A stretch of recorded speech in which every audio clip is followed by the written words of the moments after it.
നടനും തിരക്കഥാകൃത്തും സംവിധായകനുമായ ശ്രീനിവാസൻ അന്തരിച്ചു. 69 വയസ്സായിരുന്നു. എറണാകുളം തൃപ്പൂണിത്തുറ താലൂക്ക് ആശുപത്രിയിലായിരുന്നു അന്ത്യം.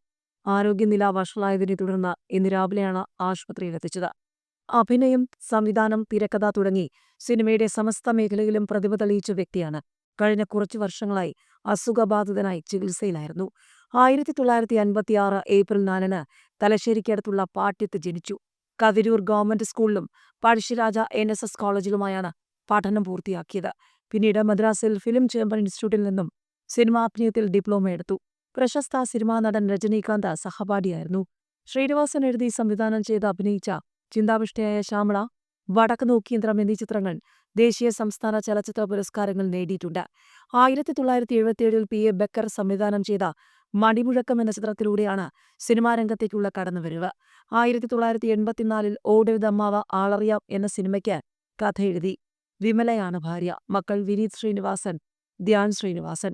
മികച്ച ഡബ്ബിംഗ് ആർട്ടിസ്റ്റ് കൂടിയായ ശ്രീനിവാസൻ വിധിച്ചതും കൊതിച്ചതും, വിൽക്കാനുണ്ട് സ്വപ്നങ്ങൾ, ഒരു മാടപ്രാവിന്റെ കഥ, KG ജോർജിന്റെ മേള എന്നീ ചിത്രങ്ങളിൽ മമ്മൂട്ടിക്ക് വേണ്ടിയും ഒരു മുത്തശ്ശിക്കഥ എന്ന ചിത്രത്തിൽ തമിഴ് നടൻ ത്യാഗരാജനു വേണ്ടിയും ശബ്ദം നൽകിയിട്ടുണ്ട്. പല്ലാങ്കുഴി എന്ന ചിത്രത്തിൽ നായകനായി അഭിനയിച്ച സാംബശിവനും ശബ്ദം നൽകിയത് ശ്രീനിവാസനായിരുന്നു.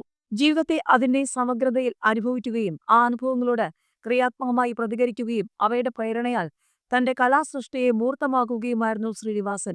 കൈപ്പേറിയ ബാല്യവും തിക്തമായ ജീവിതാനുഭവങ്ങളുമുള്ള എല്ലാവരും ജീവിതത്തിന്റെ അർത്ഥമന്വേഷിക്കാൻ മെനക്കെടണമെന്നില്ല. എന്നാൽ ജീവിതത്തിൽ കഴിഞ്ഞുപോയതും ദൈനംദിന അനുഭവവേദ്യമാകുന്നതുമായ പല രസങ്ങളിലുള്ള ജീവിത യാഥാർത്ഥ്യങ്ങളുടെ നൈരന്തര്യത്തിന്റെ ഉള്ളിലേക്ക് ഇറങ്ങിച്ചെന്ന ജീവിതത്തിന്റെ ഉപ്പിനെ, സത്യത്തെ തൊട്ടുകാണിക്കാനുള്ള എളിയ ശ്രമം, ആ ശ്രമമെങ്കിലും നടത്തുന്നത് നല്ല ലക്ഷണമാണ്.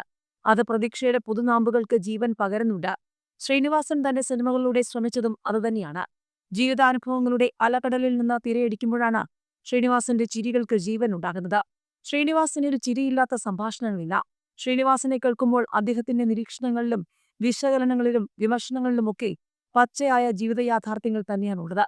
ജീവിതത്തിലും നർമ്മത്തിന്റെ മേമ്പൊടി ചേർക്കാൻ ശ്രീനിവാസൻ മടിച്ചില്ല. ഒഴിഞ്ഞു വീഴുന്ന ചിരിക്കുടനകളുടെ ഉള്ളിലേക്ക് കാതോർക്കുമ്പോൾ പിന്നിട്ട വഴികളിൽ പെയ്തിറങ്ങിയ സങ്കട പെരുമഴയ്ക്ക് ശേഷമുള്ള മഴപ്പെയ്ത്ത് കേൾക്കാം.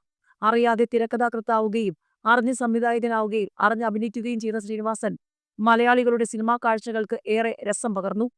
ജനപ്രിയ സിനിമ എന്ന പേരിൽ പുറത്തിറങ്ങുന്ന ചില പടപ്പുകൾ സിനിമയുടെ മൂല്യബോധത്തെ തന്നെ തകർത്ത് കളയുന്നുണ്ട്. അത്തരം സിനിമാ താരണങ്ങളെ പൊളിച്ചെഴുതാനും അപനിർമ്മിക്കാനും ശ്രമിച്ച സിനിമാക്കാരനാണ് ശ്രീനിവാസൻ.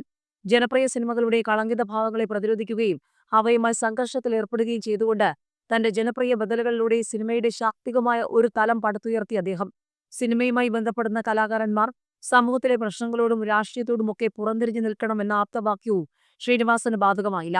സിനിമയ്ക്കകത്തും പുറത്തുമുള്ള അപ്രിയ സത്യങ്ങൾ വിളിച്ചു പറയുന്ന സിനിമാ ലോകത്തിലെ വ്യത്യസ്തനായിരുന്നു ശ്രീനിവാസൻ.